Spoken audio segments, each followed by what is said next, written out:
The elk hair caddis is an invention of Al Troth from Dillon, Montana.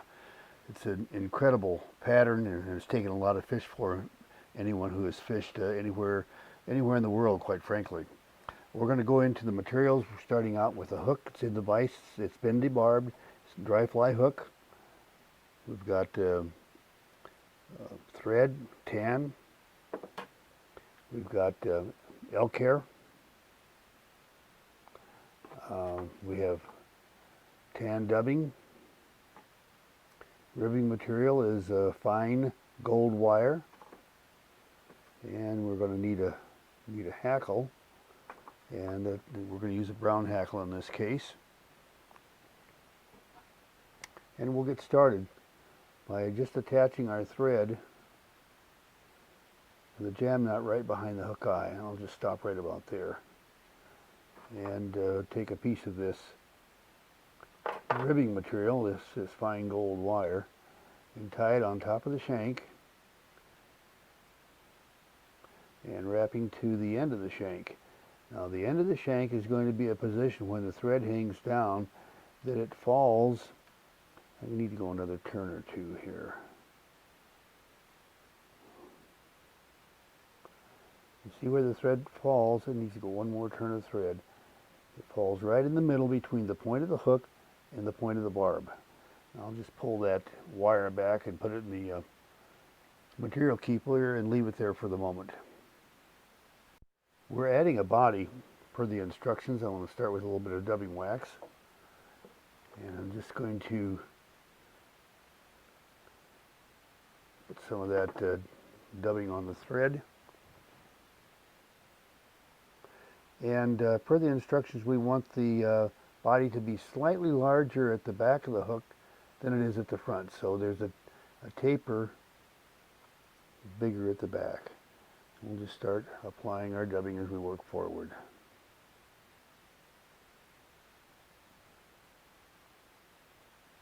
Now it's time to add more dubbing as I work my way forward.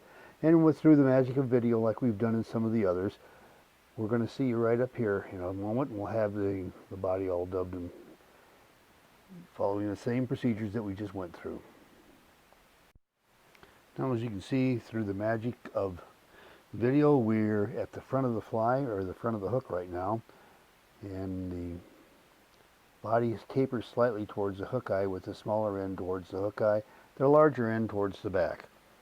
And it's time now to put on our hackle, and I've already got one kind of prepared. I stripped off the fuzzy fibers right at the base end of the stem, and we'll go ahead and tie that guy on the hook,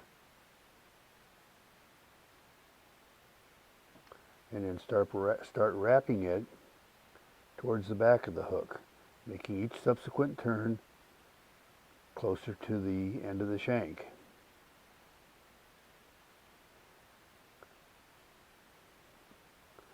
Normally I pull the guard hairs out of my dry flies, but in a fly like this particular pattern, the elk hair caddis, it has hackle all around the outside of the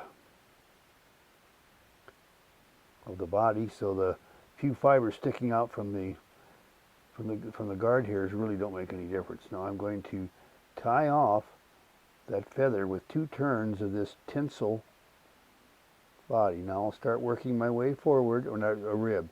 I'll start working my way forward, binding down the hackle and applying the rib at the same time. Notice how I kind of have to rock the wire around to get it to hold the hackle down and yet not mash the fibers down. And we'll just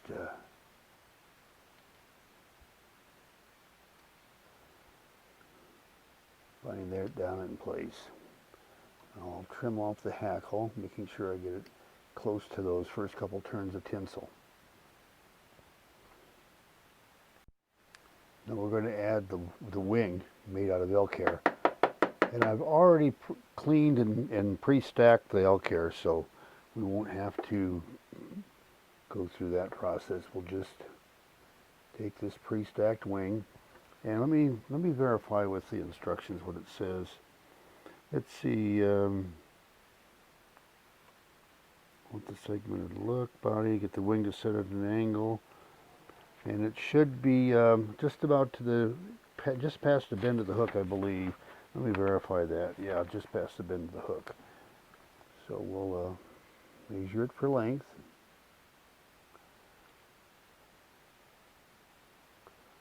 And we'll put some strength in there to really tighten those up. Alright, that looks pretty good. Let's pull the, no, wait a minute. Al liked to spread this out so that it was kind of spread out, tent-like. And that's what I just did there. And now I'm going to pull up the waist ends and wrap a couple of turns of thread there. And locate my half hitch tool so I can start tying that off. Tie it off with a start off with a half hitch or two just to make sure it doesn't come loose on us. And I'll grab a whip finish tool.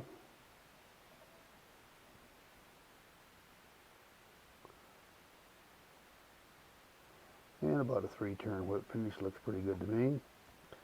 Bring that back up on my tool rack.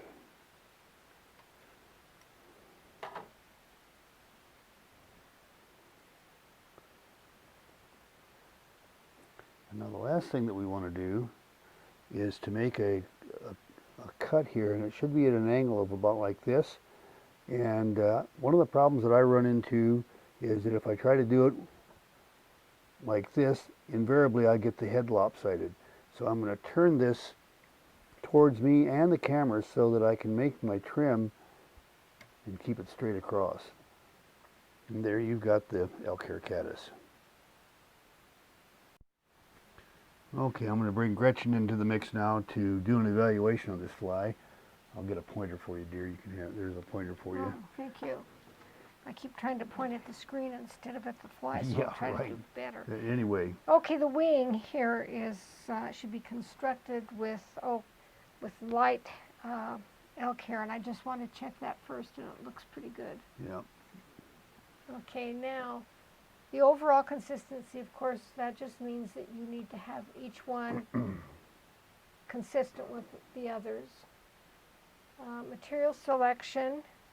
Material selection, it looks like you've got tan thread, gold fine wire. I can see it there at the very, very end. And, okay, what did you use for the body? The body was tan dubbing. Okay, and then brown neck hackle. Yep. Okay. Now, does it matter on this? Does it have to be neck hackle rather than... Well, I use saddle hackle because that's what I had. But okay. Anyway, it's size, so it's 1 1/2 times the gap of the hook. And okay. If you look on screen, you can see that that's pretty close okay, to what well, it is. now we're going to check all those. Now, we got the tail. There's no tail on this fly. And looks like the hackle is supposed to go 1 1/2, so you see it extends down here below the point of the hook. The wing is supposed to go back